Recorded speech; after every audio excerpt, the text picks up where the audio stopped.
जय हिंद दोस्तों, स्वागत है आपका हमारे इस यूट्यूब चैनल पे। जो भी हमारे चैनल पे नए हैं इसे सब्सक्राइब कर लीजिए, दोस्तों में शेयर कीजिए, क्योंकि आज का जो वीडियो है BSSC inter level second level की जो वैकेंसी आई हुई है इसमें आप सफलता कैसे प्राप्त करें।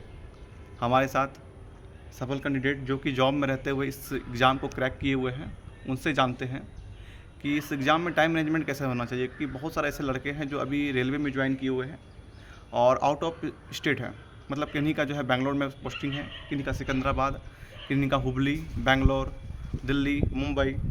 तो इन सभी में जो बाहर में जो है बहुत तरह की कठिनाइयाँ होती हैं। मैंने भी बाहर में जॉब किया हुआ है और वहाँ से वो घर आना चाहते हैं, तो उसके लिए क्या टाइम मैनेजमेंट होना चाहिए कि पढ़ाई हो पाए। एग्ज़ाम मतलब ड्यूटी तो लगभग 8 घंटे की होती ही है। तो आइए जानते हैं इनसे। सर बताइएगा कि टाइम मैनेजमेंट कैसे किया जाता है एग्ज़ाम मतलब जॉब में रहते हुए।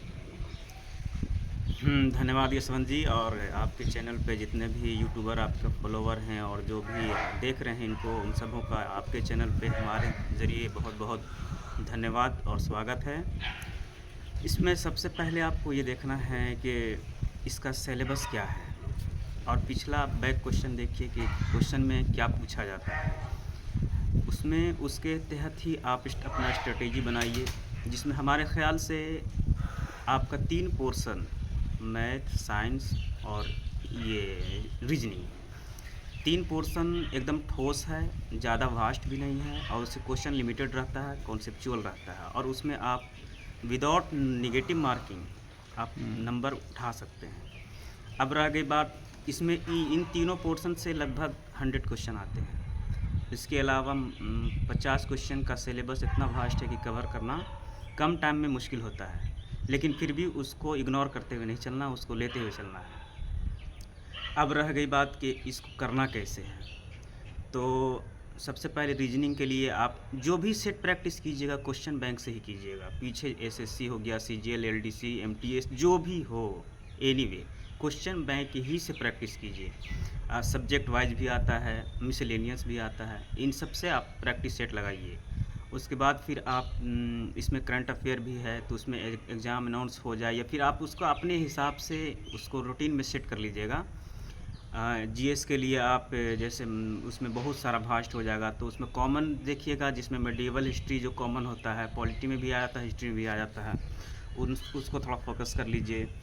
और मैथ के लिए आप देख लीजिए पिछला क्वेश्चन कैसे पूछा गया, उस हिसाब से आप प्रैक्टिस सेट लगाइए। प्रैक्टिस सेट जो भी लगाइएगा क्वेश्चन बैंक का ही लगाइएगा। रीजनिंग भी देख लीजिए, सीजीएल लेवल का बना लीजिए। उसके बाद फिर आप मिसलेनियस सेट बनाइए, पूरा 150 क्वेश्चन का आप टाइम के साथ लगाइए। उसके बाद अपने आप को एनालाइज़ कीजिए कि हम कहाँ वीक पड़ रहे हैं। जो टॉपिक से आप वीक हैं उस टॉपिक का आप अच्छे बुक से पढ़ लीजिए और उस टॉपिक का ऑब्जेक्टिव क्वेश्चन बैंक बना लीजिए। उसके बाद फिर देखिए कि हाँ कहाँ कमी है।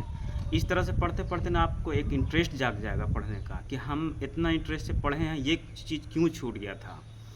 तो इस तरह से पढ़ते पढ़ते मतलब एक इंटरेस्ट जब जाग जाएगा पढ़ाई में तो फिर ऑटोमेटिक ही आपका क्रैक हो जाएगा। ये कुछ ज़्यादा फास्ट नहीं, कुछ ज़्यादा बड़ी चीज़ नहीं है, मेहनत करनी चाहिए और टाइम मैनेज करना है। बकवास चीज़ों पर ध्यान नहीं रखना है। यूट्यूब पर जाएंगे तो यूट्यूब पे बस थ्रोली ही देखना है, इधर उधर की चीज़ नहीं देखना है।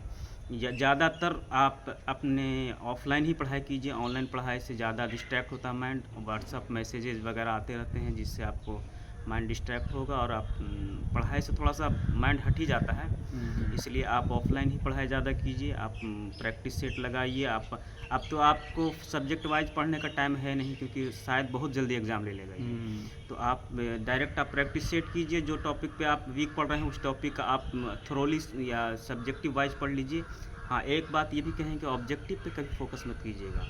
कोई भी टॉपिक को ऑब्जेक्टिव मत पढ़िए, पहले आप सब्जेक्टिव एकदम कॉन्सेप्ट क्लियर करके पढ़ लीजिए, उसके बाद उसको ऑब्जेक्टिव लगाइए। उसके बाद अपने आप में खुद पता चलेगा कि हम कहाँ वीक थे, कहाँ क्या हमको पढ़ना था।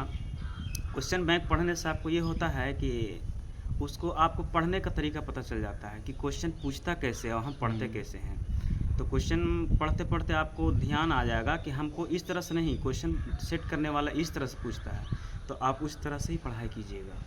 तो इसी तरह से और जो भी हो प्रैक्टिस सेट जो मार्केट में आते हैं मानते हैं रुकमनी वगैरह प्लेटफॉर्म वगैरह जो भी अच्छा पब्लिकेशन हो लाता होगा अच्छा सेट, लेकिन मेरे ख्याल से क्वेश्चन बैंक से बेहतर कोई चीज़ नहीं है। क्वेश्चन बैंक से ही प्रैक्टिस सेट लगाइएगा, और जब वैसा हो 150 क्वेश्चन का नहीं आ पा रहा, 150 क्वेश्चन का लिमिटेड है, क्वेश्चन पूछा हुआ कहाँ उतना BSSC का, लेकिन अगर वैसा हो तो एक आध सेट ले लीजिएगा, उसको भी लगाते रहिएगा। ग्रुपिंग ज़रूरी है, डिस्कस ज़रूरी है, ग्रुप सेट कर लीजिए, डिस्कस करिए, फालतू टॉपिक पर डिस्कस नहीं, एकदम to the point subject wise discuss होनी चाहिए। इसके अलावा जो भी हो आप कमेंट करके और कुछ भी या सजेशन मांग सकते हैं, क्या है नहीं है, किस टॉपिक की किस सब्जेक्ट की कैसे पढ़ाई किया जाए, और बस इसके बाद आप जो भी कमेंट करेंगे उसके अलावा उसके अकॉर्डिंग आपको बताया जाएगा। धन्यवाद। मेरा यही मानना है कि यदि आप पहले से जॉब में हैं तो आपका रीजनिंग और मैथ बहुत ही अच्छा होगा। बिल्कुल। आपको बस फोकस करना है जीके जीएस पे, और इस एग्ज़ाम में अगर आपको अच्छा नंबर लेना है, क्योंकि मैथ रीजनिंग तो लगभग सबका सही होता है, बिल्कुल बिल्कुल बिल्कुल। अगर आप जीके जीएस में बढ़िया से फोकस करते हैं तो वहाँ से आपको अच्छा नंबर आ सकता है। और जहाँ तक रही करंट अफेयर की बात, तो एग्ज़ाम होने से एक महीने के पहले एक महीने के पहले आप स्टार्ट कर सकते हैं। अब स्टार्ट कर दीजिए। और बहुत कोई परसेंटाइल मेथड के बारे में नहीं जानते होंगे, क्योंकि पीटी एग्ज़ाम का रिजल्ट परसेंटाइल मेथड के थ्रू बनता है। तो उसके लिए जो निगेटिव, आजकल जो निगेटिव तुक्का मारने का जो चलन चला है, उससे कितना बचना चाहिए स्टूडेंट को?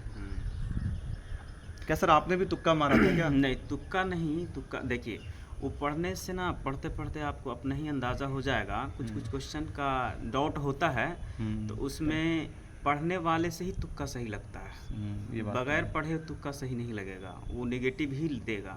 उसमें आप किस्मत को कोसते रह जाइएगा कि मेरा किस्मत ही सही नहीं था, तुक्का सही नहीं लगा। पढ़िएगा, आप ऑप्शन छांट लीजिएगा। यस, तुक्का लगाने का मतलब क्या हुआ, आप ऑप्शन छांट दीजिएगा, ऑप्शन एलिमिनेट करना हाँ, आप दो ही तरह से आंसर देते हैं। एक हुआ कि डायरेक्ट आप आंसर याद है, एक होता है ना कि ऑप्शन देख करके आपको दिमाग में आ जाता है कि ये तो होगा नहीं, तो ऑप्शन छांट लीजिएगा। तो ऑप्शन छांटने के बाद ही तुक्का लगाना ज़्यादा बेहतर होता है। अब वो ऑप्शन कौन छांटेगा, जो पढ़ाई किया है।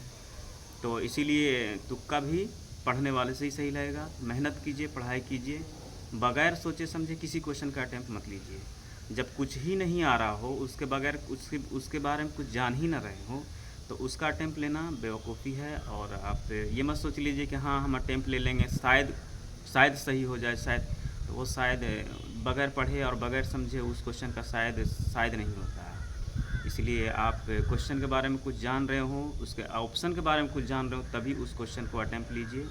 क्वेश्चन का आंसर जो ऑप्शन होता है एलिमिनेट कीजिए, उसके बाद जो डाउट पड़े तब उसमें उस ऑप्शन को आप चूज कीजिए। सर मैं अब एक बात और जानना चाहूँगा इस वीडियो को ख़त्म करने से पहले, कि पर डे जो है कितना मॉक मारना चाहिए?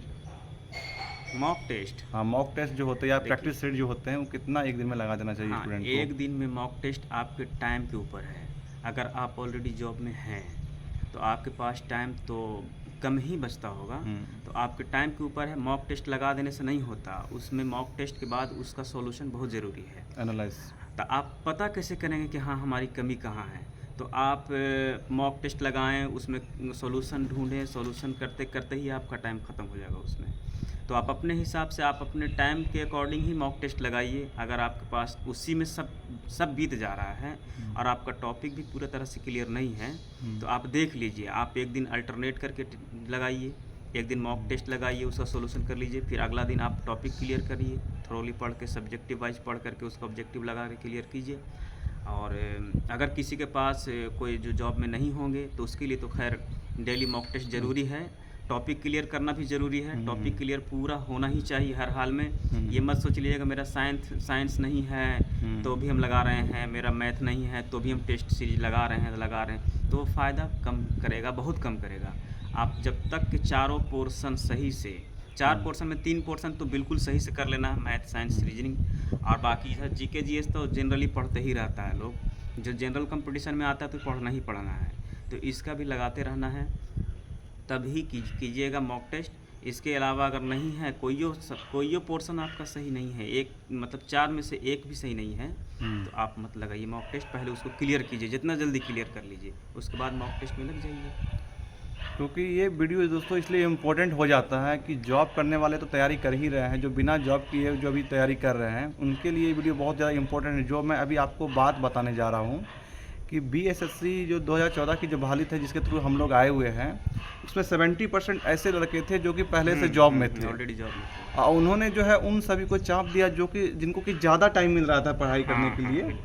तो इससे आप दोनों को सीख ले सकते हैं कि जो पहले अभी जो जॉब कर रहे हैं वो भी इससे सीख ले सकते हैं, और जो नहीं जॉब कर रहे हैं क्योंकि उनका जो है कंपटीशन जो है उन सभी से है जो कि अभी पहले से ही सक्सेस पा चुके हैं।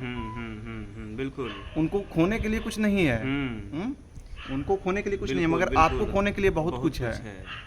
क्योंकि ये जो गोल्डन अपॉर्चुनिटी है, इसे अगर आप लोग मिस करते हैं तो फिर बिहार में कब दोबारा बहाली आएगी इसकी कोई गारंटी नहीं। और इतना बहुत बड़ा वैकेंसी है। SSC CHSL भी अभी इतना बड़ा वैकेंसी नहीं दे रहा है। हाँ बिल्कुल, सेंट्रल लेवल का जो भी है। तो आप लोग भी सीरियसली होके जो है अपने तैयारी को जो है कंटिन्यू रखेंगे, और हम लोग बीच बीच में आपको हो सके तो गाइड करते रहेंगे इस तरह।